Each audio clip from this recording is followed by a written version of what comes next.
My name's Paul Hardaker. I look after operations, DevOps, Cloud Ops for a company called FinancialForce. And this is very much about how we've used eazyBI as part of our kind of lean, agile development process. So a quick summary about FinancialForce. Actually, out of interest, how many people in the audience have heard of Salesforce? Quick show of hands. Right, that's good. So we're a Salesforce ISV basically. We make applications that run on Salesforce's cloud. So we've roughly 1,300 customers now in around 34 countries. Our solutions cover professional services, automation, billing, kind of financial management. We're about 700 employees, headquarters San Francisco. Our main development centres are in the UK and Spain. Our offering, or our kind of goal as a company, is to be the number one ERP provider on Salesforce's platform. And I think we are the largest native Salesforce partner currently. We're doing pretty well as a company. It's about 40% year-on-year growth. And yeah, I won't bother about investors, that's not that interesting. Our customers, there's some kind of names you probably recognise: Adobe, Amazon Web Services, Cisco. Salesforce are actually a user of our PSA app. So what's this kind of talk about? It's not a talk about archery, by the way. It looks like it is. It's very much about visibility into our development processes and how eazyBI has helped our Scrum teams achieve their goals, and giving our kind of senior management and engineering leadership visibility into what's going on within our Scrum teams during our development process. So one of the challenges we have is we are a global organisation, so we have around 25 feature crews or Scrum teams across those 4 locations. You can imagine kind of time zone is a challenge, because West Coast US to Jaipur in India, there's not much of an overlap. And one of the core principles of lean and agile is decentralised control. So we wanted to give our Scrum teams kind of just some simple rules of thumb. So when they come in the morning, what do? Obviously, we work in Scrum, so we do 2-week iterations, so the teams plan their user stories as any Scrum team would. But in terms of kind of lean priorities, we came up with those 4 kind of rules of thumb on the right. So number 1 is customer success. So if we have customers with live issues, problems, we would always address those first. Secondly, kind of continuous building and testing. So we always try and keep builds clean. That's priority 2. Third priority is internal product quality. So any issues that we find internally as we're testing, we would fix. And lastly, feature delivery, which I think sometimes surprises people, because I think a lot of people expect you to focus on features first. But the idea is, if we get very good at the first 3, that will improve our ability to rapidly build features. So given that kind of those priorities, we knew that we had a lot of data in Jira, so we use Jira to manage all our product backlogs, and all the teams use Kanban boards, etc. But we didn't really have any consistent or easy way to measure whether we were achieving those priorities, but also to kind of encourage the behaviour in the teams so that they could work against those priorities. So we looked at various solutions in terms of, we've got all this data in Jira, but how can we easily extract it and report in a consistent way? That's how we came to, my team and I came to eazyBI. So I'm going to run through now how we use eazyBI to create reports for this kind of way of lean agile way of working. I just want to call out before I go on that a lot of the graphs I'm going to show you are not real data, so you'll see information about customer problems. It's just from a sandbox, and some of the data has been kind of exaggerated to show trends in the graphs that are interesting. So the first one, customer success. We started out fairly simply, really. Those graphs are just showing, up on the right here, kind of just defects by categorised by priority and also by the supported versions of our products.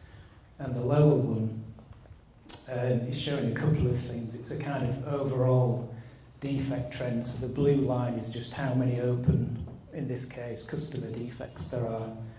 And down here we can see kind of, I don't know how easy it is to see, but red and green bars, which are the incoming rate of defects and whether we're fixing them, basically. So ideally, we'd want to see green kind of at least matching the red to show that we're staying on top of any incoming customer issues. And obviously, you'd want to see that trending down or ideally at zero. So those are kind of management summary type reports, so they can track overall trends.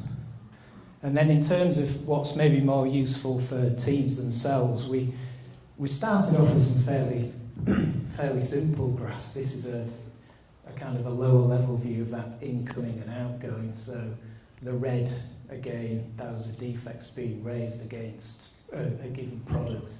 The green is how well a particular team is managing to fix those defects. So, you know, a big red spike here is not a good thing, but ideally we'd want to see that followed by a kind of a green spike here. So again, it's showing whether a team's able to keep on top of any defects in the products that are being found.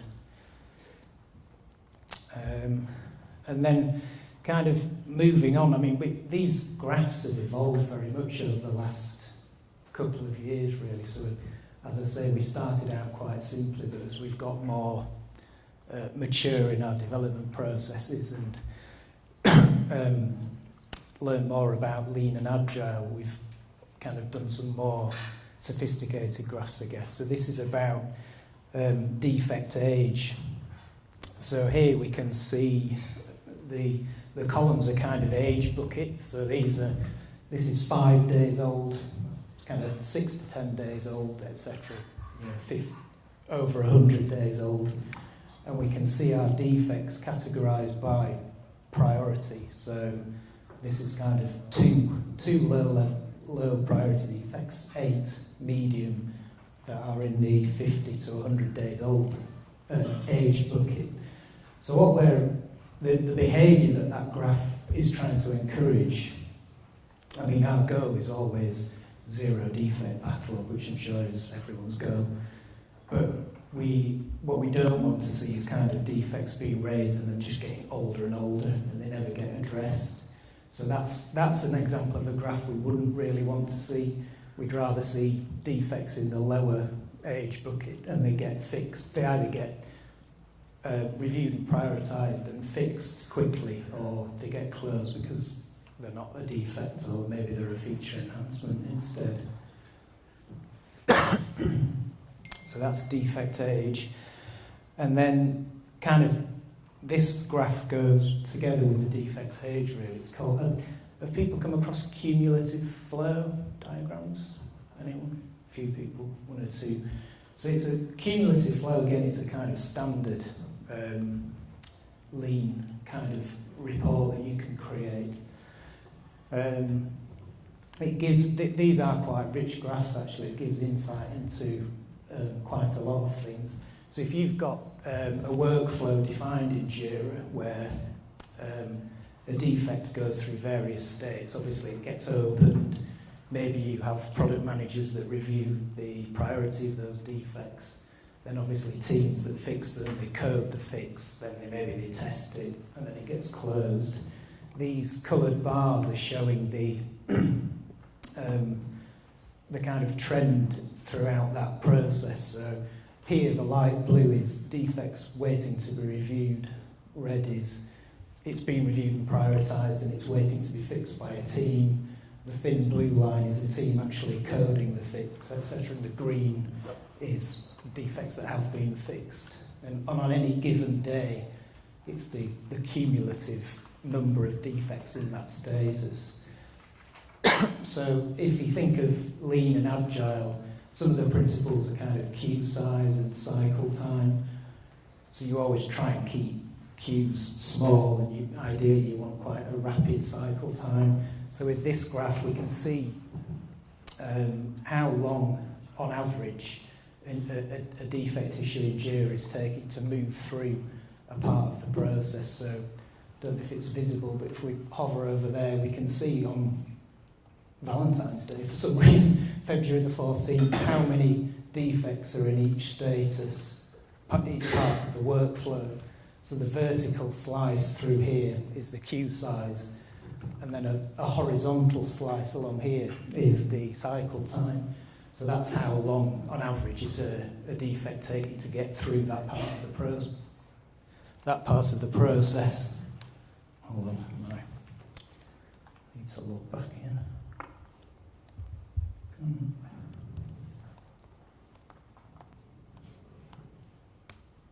we go. So that it's useful in the sense that you can spot where maybe you've got bottlenecks in your development process, or it might be a big part of your process. A UX review takes too long, so maybe you need more people doing that activity. It's if you get more complex with these graphs, if you see spikes in a particular part of the queue, that's a good indication that unless you actively put resources onto that part of the process, your cycle time is going to go up, so it's going to take longer to get things through that process. So the aim of that graph is to keep an eye on the queue size and encourage low cycle time. So that was the kind of that first priority, customer success. So if we move on to kind of build and test, what kind of graphs have we been able to create with eazyBI to help with that? So this first one is about kind of cross-product integration. So our solution is made up of probably 6 to 8 core applications these days. They used to be very much standalone in years gone by, but now as we move forward, they're becoming more and more integrated together. So we have one application talking to another one, and we write lots of kind of test cases and automated testing to make sure those integrations are working. And we built some infrastructure basically which builds each application, and if the build at that kind of tier 1 level is clean, we then install them all in a clean environment, run application to application tests, kind of tier 2 tests, and hopefully get clean builds. So we needed a way of visualizing both builds at the product level. So PSA, for example, or FFA are individual products. Are the builds at the product level passing? And if so, does the tier 2 A to A test, do they pass? So I'm not sure why this one's white, that should be coloured in. But there we had a failure, obviously, in the tier 2 builds. So in terms of teams reacting to that, they can very quickly see every morning, did the tier 2 build pass, and if not, they would go and try and fix any of those issues immediately. So that was a helpful graph. Another kind of really useful graph, actually, which the support guys helped us put this one together. It's called Pareto Analysis. So as someone said earlier, all our continuous integration, we use Jenkins as well. And working on Salesforce's platform, the concept of a build is not quite the same as many other platforms. So to analyse what was going on during a build or during the run of a particular Jenkins job, we've created this Pareto analysis, which is basically any you could apply this to any sequential process, but where you have to go through a set sequence of steps, where are we spending most of the time during that build process. So the bars are the kind of how long is each part of the process taking from highest to lowest. The green line is a percentage sum of that value, and the red is kind of an 80% cut-off. So we can see that 80% of the time is spent doing these two things in the build. So if we want to improve our build times, that helps us focus our efforts really. It's kind of, if we were able to reduce both of those things to zero, we'd cut 80% out of the time of the build, which would be nice. So it's really helpful in terms of where to target your efforts. Moving on to kind of test management. So we use another product called Test Management for Jira, which is by Adaptavist. Some of the guys are here today. Which is, we started using that maybe around 6 months ago. So we started using Jira at the beginning of 2016, I think. And prior to that, we'd had kind of an in-house test framework that we built ourselves, which actually ran on Salesforce's platform, which worked for a while, but as we've grown and more teams, etc., it kind of just outgrown its usefulness, really. So we had to look in the marketplace for a good test management system, and we came across Test Management for Jira, which I think for us is the best one available. Actually, it's completely integrated into Jira, very easy to use, gives us complete traceability from kind of user requirements, stories, test cases, execution results, and it does have a really good API for kind of Jenkins integration as well. So some of the things we get from Test Management for Jira, this is a screenshot of a user story in Jira, so we can see directly on the story the test case that's for that particular story.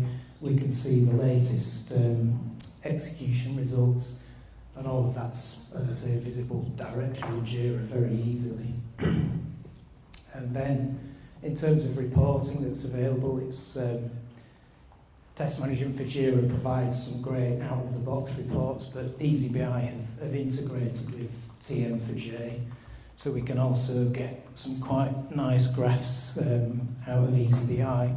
So the first one is a sort of test case performance bottleneck graph. So if you're running, regularly running automated tests, maybe you're running 1,000 in a particular test suite, which of those tests take the longest?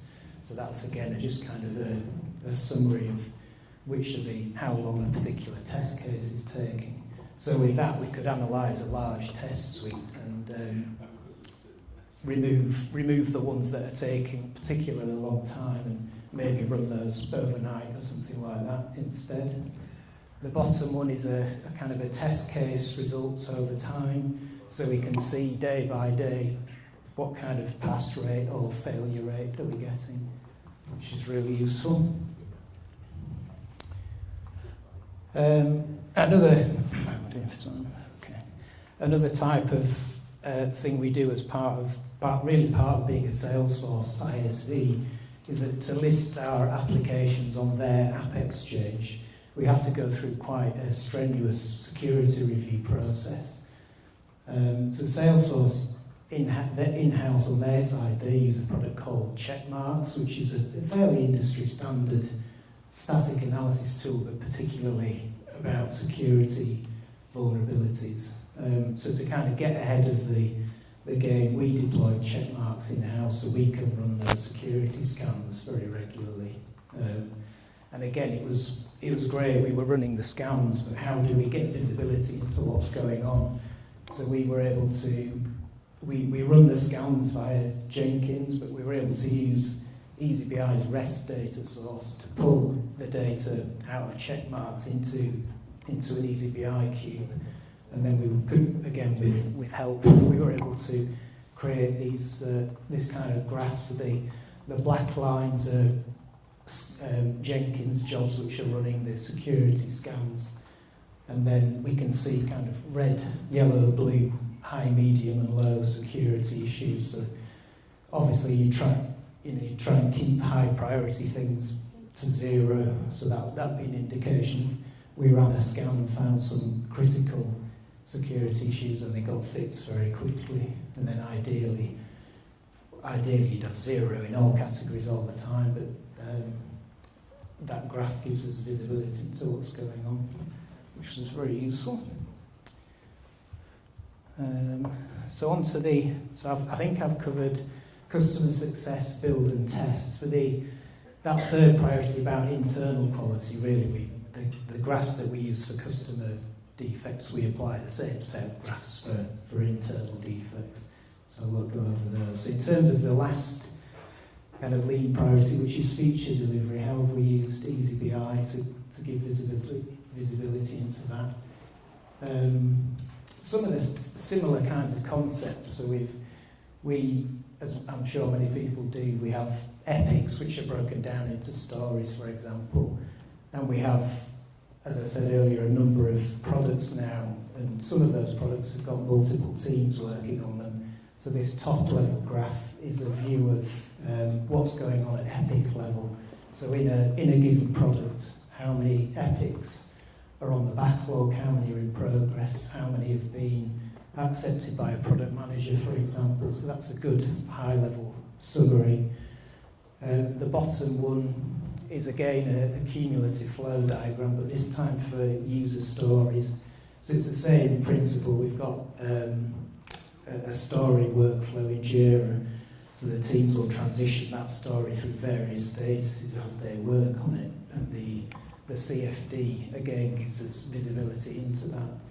Those were really useful recently because we moved from 3-week sprints to 2-week sprints, and we wanted to kind of see, is that making us more productive or not? And again, being able to measure the cycle time through the stages of this process was really useful in terms of how do we actually improve productivity or not. That's a similar graph to the defect aging, but again for stories. So it's user stories that a team are working on that are in progress. How long are those stories staying in progress? How long are they taking to actually deliver that feature? So we aim for a kind of quite rapid, lean feature delivery. So our PMs would try and slice stories so that they only take sort of 3 days, ideally, at the most. But if that wasn't the case, these kind of age buckets would give an indication as to what's actually going on. So there, I think that says 6+. So we can see whether the teams are able to achieve that kind of rapid lean flow, which is helpful. So I think I've covered everything there. So kind of key takeaways for us over the last couple of years is very much kind of using metrics to encourage the lean or agile behaviour that you're hoping to see in your delivery teams. One thing we did learn is kind of metrics, the graphs are very complementary, so one graph rarely tells the whole story, so defect aging together with a CFD gives a much more rounded picture. We review them regularly, so they're not meant to just be pretty pictures. We kind of hold a weekly engineering meeting where we'd go over those metrics and we'd see, is a team struggling with staying on top of product quality, for example.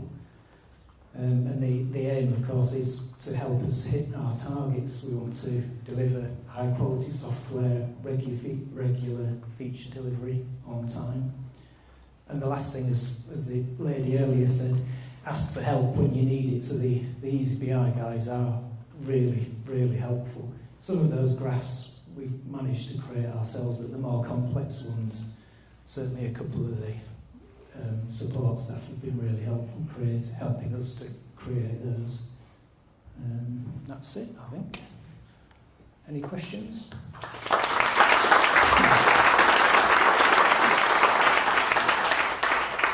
Thank you. questions? So I had some questions. So what are some of your next challenges? What you would like to understand and analyze better, or is everything achieved, or is it perfect in terms of analyzing and understanding? I doubt it. I'm sure there'll be more we want to do. I think for now that they work very well, those graphs, in terms of visibility into our development process, but we are kind of constantly evolving, so yeah, I'm sure we will be doing more. And do management mostly use them, or the whole team is looking at them and... It's both, really. I mean, yeah, kind of management from a perspective of are we following the methodology that we encourage, but then the teams can use them themselves to get what's going on within their specific team. So it's both, really. Okay.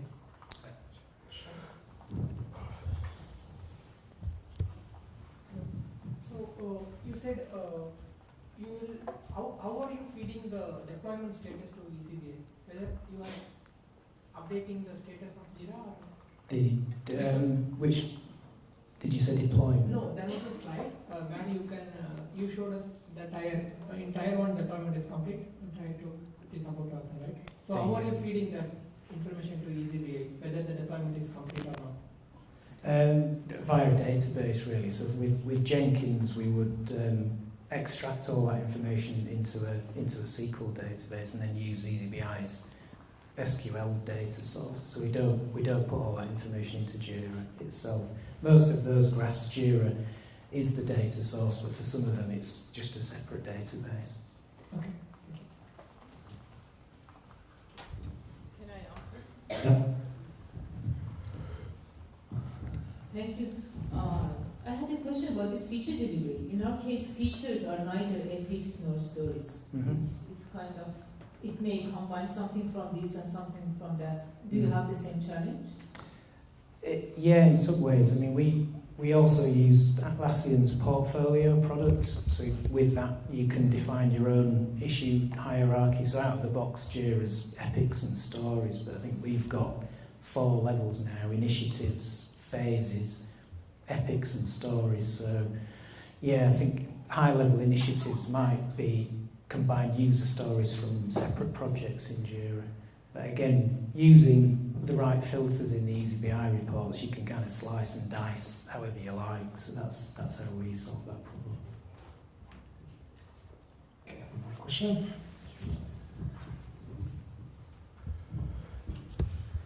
Thank you for the presentation. I'm quite interested in the fact that you say that, of course, reports are driving desired behavior. Mm-hmm. Would you say that you went through separate iterations of the reports to evaluate the behavior that you were after, or did you sort of hit the mark immediately, or how did you develop the idea of what to report and on? I think some of it comes from the fact that our Chief Development Officer is very experienced at running a large development organisation across multiple locations and multiple teams. So he and I together kind of thought through a lot of these things based on his prior experience. But certainly the graphs have evolved. So we did start with the simple ones like the created resolves, but then moved on to the more complex CFDs, etc. And that is where we found that one graph can give you quite a skewed perception of what's going on. So it's to get the full picture, you need to get used to sort of interpreting them. And it's a kind of a cultural challenge, I suppose, as well, because you might have desired behaviour, but you might not be getting that desired behaviour. So there's a whole conversation around that, which can be quite challenging at times. Thank you. Thank you very much. So